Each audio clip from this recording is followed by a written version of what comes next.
In the last presentation about applying the principle of superposition to electric circuits, I mentioned the idea of linear systems. Now, overall, the concept of linear systems is not part of our course, but for interested students, I've made this presentation to explore the idea a little bit. So, a system is said to be linear if it satisfies the property of superposition. And superposition can be broken down into two simpler properties, which are additivity and homogeneity. And we have the mathematical expression for both of these properties described below, and together they form a larger expression. And just to reinforce that linear systems is outside of the scope of our course. So I'm just going to explain those equations a little bit better to you on the next couple of slides. So let's look at additivity. So what does the expression mean? So now let's say we have some inputs. So let's say we have some sort of x1 and some sort of x2, and they are input to some function and transform to an output. And we call the output f of x1, and the output of x2 is going to be f of x2. Now if we add those together, then we're going to have an expression f of x1 plus f of x2. Okay, so now an alternative way of doing it would be to take the input x1 and add it to the input x2, and then put the result through the function to have an output which would be f of x1 plus x2. So now, if both of these expressions are equal to each other, then we can say that the property of additivity is satisfied. So that's one of the steps in proving that a function meets the standard for superposition. So now let's look at the next property, and that's homogeneity. So now if we have a, which is a constant, and then if we take that x and put it through a function to get an output, then we have f of x. And then if we multiply the result by a, then we'd have a times f of x. An alternative could be to take that x and multiply it by a, the constant a, and then we'll get a times x. Then we apply that result to the function, and it gets transformed to f of a times x. And if those two are both equal to each other, then the property of homogeneity is satisfied.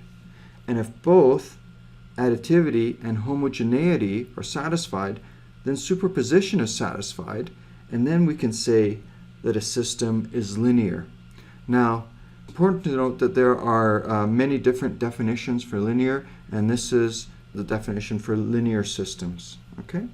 So now let's look at a couple of, three examples applying these tests to test if a system satisfies superposition and is a linear system. So let's take a look at the function f of x is equal to 2x. So then, for different x's, we can have f of x1 being equal to 2 times x1, and f of x2 being equal to 2 times x2.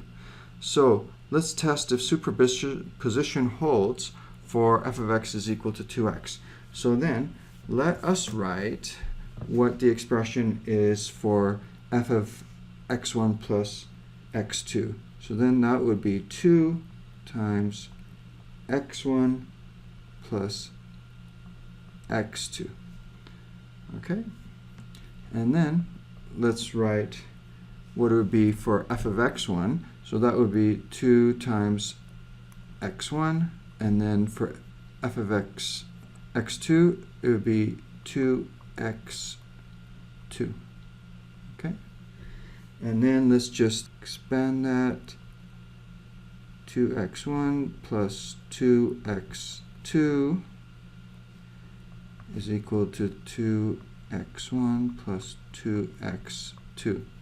So then, that's true, so we say yes. Additivity is satisfied. So let's do the homogeneity. Okay, So let's apply f of a times x to our function. So we'd have 2 times a times x being equal to, now the other formulation is we have a times, and f of x is 2x, and then just simplify it. 2ax is equal to 2ax. So yes, we have this condition satisfied too. So since both conditions are satisfied, we can say that superposition is satisfied.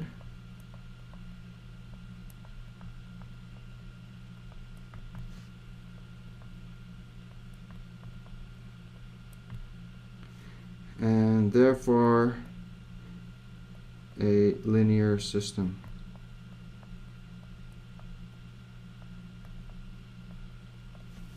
Okay. So then let's look at another example. Let's say our function is f of x is equal to 3 times x squared. So then f of x1 would be 3 times x1 squared, and f of x2 would be 3 times x2 squared. So let's see if superposition holds for this function. So let us go and apply superposition to these functions. So then we'll have 3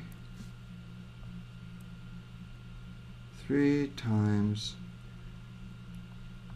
x1 plus x2 squared, and then is that going to be equal to 3 times x1 squared plus 3 times x2 squared.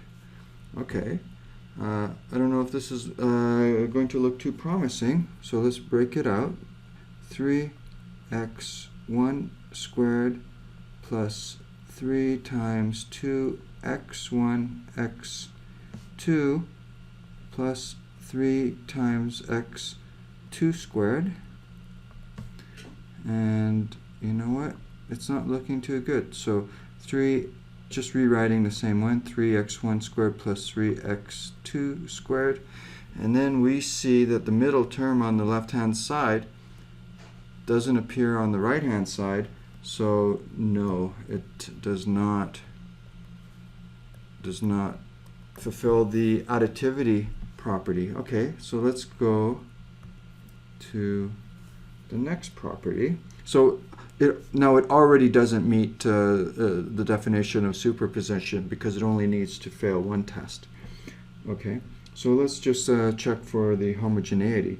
So then we'd have 3, okay, 3ax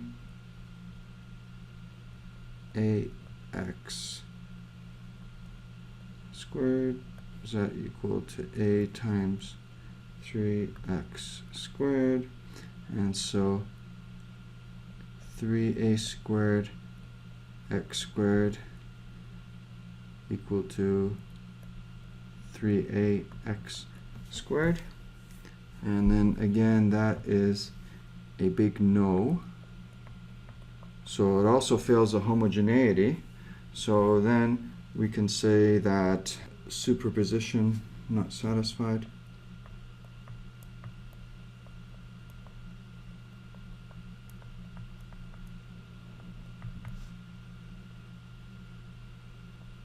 Let's just say fails, not a linear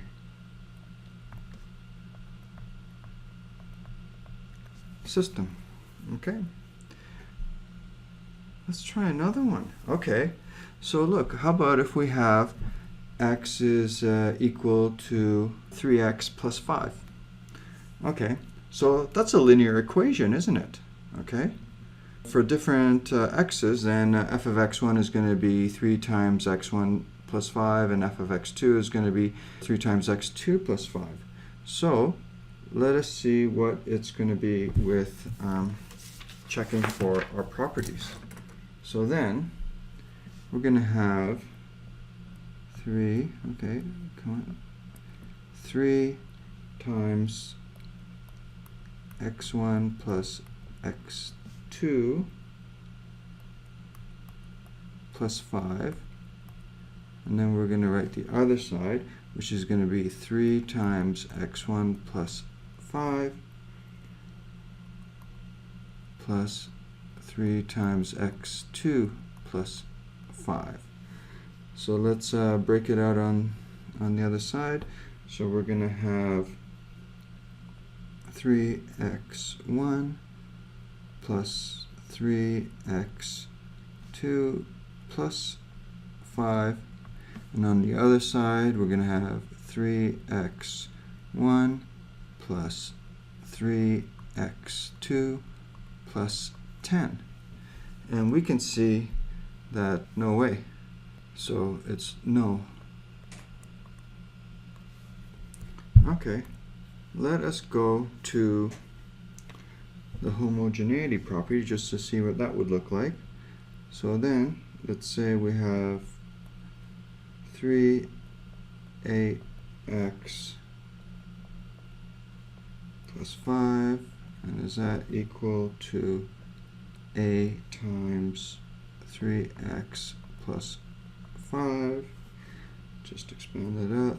3ax plus 5, is that equal to 3ax plus 5a? And we can say no. And so again, this one is a nonlinear system, even though we started with a linear equation. Okay, so that's quite odd. So let's write not linear. So that was a quick overview of linear systems and superposition. Again, this particular topic won't be part of our course. This was only for additional information.